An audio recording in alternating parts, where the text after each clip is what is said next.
কলব আরশে মুআল্লার সাথে খোলা।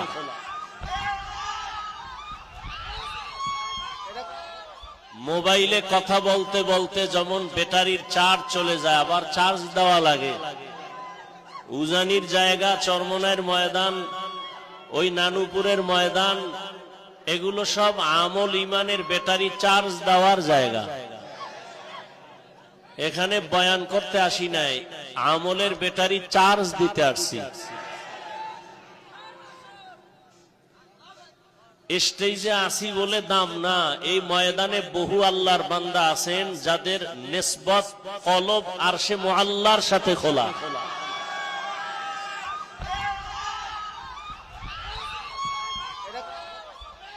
ওরে আমার সাথে সম্পর্কের জন্য তুজানির ময়দানে আশিকদের এক মেলা।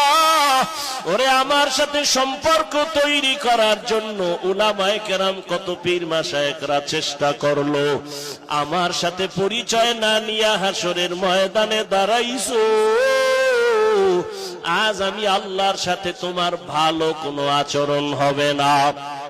রহমতের নবী নামাজ পড়িয়া এসা পরে আম্মা জান আয়েশার হুজরায় ঘুমায় গেলেন। হঠাৎ করে সুরে কান্নার আওয়াজ। মসজিদে নববীর মধ্যে যেন কে কান্না করতেছেন। রহমতের নবী উঠিয়া বের হয়ে দেখে মসজিদের মধ্যে রাতের গভীরে কে কান্না করে দেখে জান্নাতি সাহাবী আবু বকর দাঁড়ায় দাঁড়ায় কাঁদেন। মায়ার নবী ডাক দিয়া বলে, আবু বকর গভীর রাতে মসজিদে নববীতে কেন নামাজে দাঁড়ায়া কাঁদেন? আবু বকর বলেন, ইয়া রাসূলুল্লাহ, আল্লাহর আদালতে কেমনে যে দাঁড়াইয়া হিসাব দিব? ওই মালিকের পরিচয় তো আমি এখনো পাই নাই।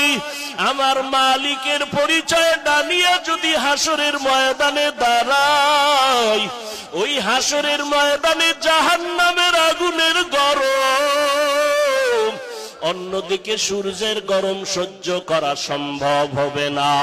আল্লাহ তাআলা রাগান্বিত আওয়াজ দিয়া বলবেন, লিমানিল মুলকুল ইয়াউম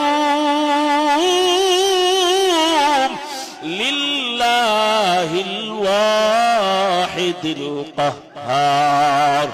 আল্লাহ বলবেন, আজ দিনের রাজত্ব কার? ও রাজা বাদশারা, ও অহংকারীরা, আলেম ওলামারা পায়ে ধরে ধরে বুঝায় নামাজ পড়ো, পর্দা করো, হালাল খাও। অহংকারী ভাব নিয়ে বলো নামাজ পড়ার দরকার নাই, রোজা রাখো না, পর্দা করো না। ওরে আম্মা জান